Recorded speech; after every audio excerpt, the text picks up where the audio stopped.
Mentira, que ele tá filmando pra depois assistir. Mas isso aí tem na internet, meu. E tem DVD lá? Tem. Você vê a inteligência, né? Ele falou que eu filmava no carro, ele vai ver, tipo... Van. Rafa. Aqui é a Rafa.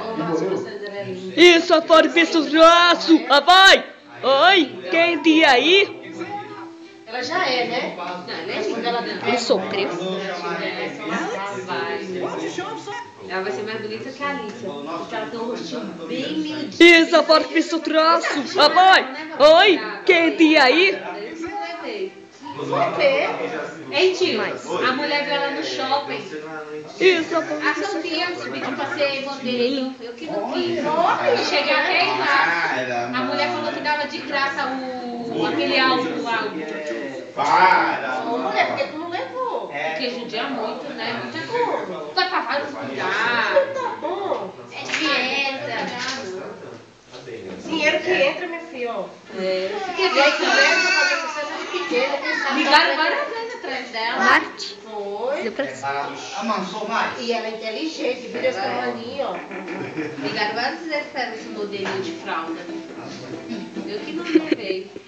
Mas depois eu fiquei pensando, depois quando ela crescer, ela quiser. Hipopótamo, Glória. Tão pequenininha, ela faz sucesso, ó. Quer tomar um carrinho. Agora pode lançar a festa pra todo mundo. Ela quer brincar. Vem aqui, Alice. Alice, vem cá.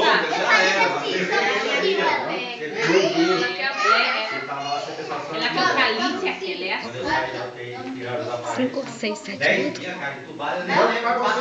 Mas você escutava o que alguém falar? Não disse que eu tava Eu tive viados PA. É verdade. Pequeno.